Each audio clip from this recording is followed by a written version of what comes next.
Hello there, I'm Jack, and I welcome you to Phantom Chamber, a safe space of dread and distress. Feel free to stick around. 6 months ago, my partner Jenna and I moved from the city into a ranch-style house with plenty of acreage and forest land for a backyard. Our house isn't isolated per se, but our nearest neighbor is half a mile away, which feels pretty far since we were urbanites our whole lives.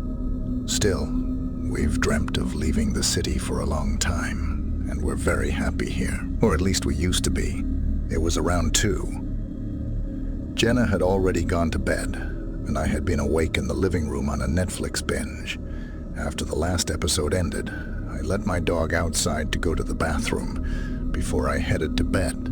My dog didn't come back into the house right away, so I went outside to find him standing in front of the forest line, staring at something in the darkness with raised hackles, making a deep, guttural growl I had not heard from him before. He's a pit bull mix, and the sweetest guy I've ever had, so seeing him so unsettled put me on edge. I walked over to my dog and couldn't see anything, but I had an uncomfortable feeling that sent chills down my spine. I can't even accurately describe to you what the feeling was at the time, but I felt in my bones that something was very wrong. There had only been one bear sighting in these woods a long time ago, and my dog wouldn't be threatened by a small animal like a squirrel. So, what had upset him so much, in an attempt to scare off whatever it was? I shouted, "Get out of here," as loud and threatening as I could. I immediately heard something hit the ground with a thump underneath a tree and take off deeper into the forest. While their fleeing should have made me feel better, it did exactly the opposite. The noise of the feet running away was undoubtedly human. I'm well aware of what animals sounds like when running, and whatever was hiding up in the tree, watching me, was not an animal. I called the police immediately, but by the time they arrived, there was no sign of anyone on our property anymore. The frustrating thing was that the police had tried to tell me that I had probably mistaken the noise of an animal for human feet. The cops went on about how it was late, dark, and my mind fed into the fear, making up the worst-case scenario. They took down my statement and instructed Jenna and me to reach out if the trespasser returned. Unfortunately for us, they did. Around the same time, 2 nights later, we suddenly heard noises coming from the backyard, which quickly turned into laughter and hysterical screaming. We looked out the window and saw 3 figures obscured in the darkness, running around in a circle. Honestly, I have never been more terrified in my life. Maybe it's because I watch too many scary movies, but I felt like I was about to experience a real-life version of us, or the strangers. The figures disappeared into the night, but to our horror, the figures reappeared and started sprinting around the perimeter of our house, banging on the exterior walls and windows. We think the voices were more masculine than feminine, but there was we could know for sure. Jenna had already called the police, but we were worried they wouldn't arrive in time. I ran to my bedroom, grabbed my handgun, and shot 3 rounds into the sky once I returned to the backyard. The figures startled, screamed, and fled back into the woods. The police arrived and took our story more seriously this time since the trespassers tagged our house with black spray paint. Can an animal do that? Nope.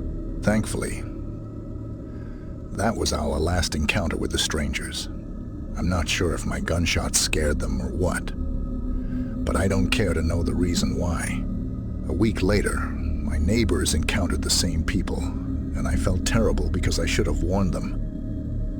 The strangers only visited my neighbors once before leaving for good. I'm assuming the strangers were just stupid kids, wanting an adrenaline rush and a good laugh. But what if they weren't? What would have happened if I didn't have a gun to scare them off? Or what if they were planned to seriously harm us? Again, I don't care to know. I just don't want them to show up ever again.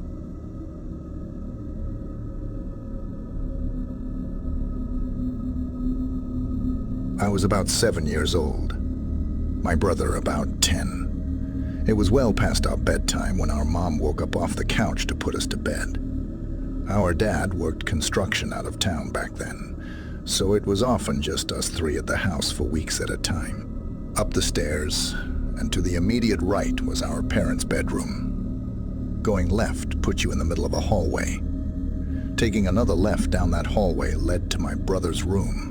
The opposite end was my room, which was also across the hall from our upstairs bathroom. At either end of the hallway are windowed doors. We always kept locked and rarely used. The door on my end led to a balcony overlooking our front yard, and the door on my brother's end opened to our back porch. The house kinda leans into a small hill.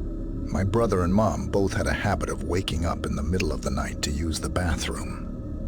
I only knew this because I was always a light sleeper, and they just couldn't help flushing with the door wide open. This night, however, my brother stopped on his way to his room and came back towards the bathroom. I'm gonna try to pee before I go to bed.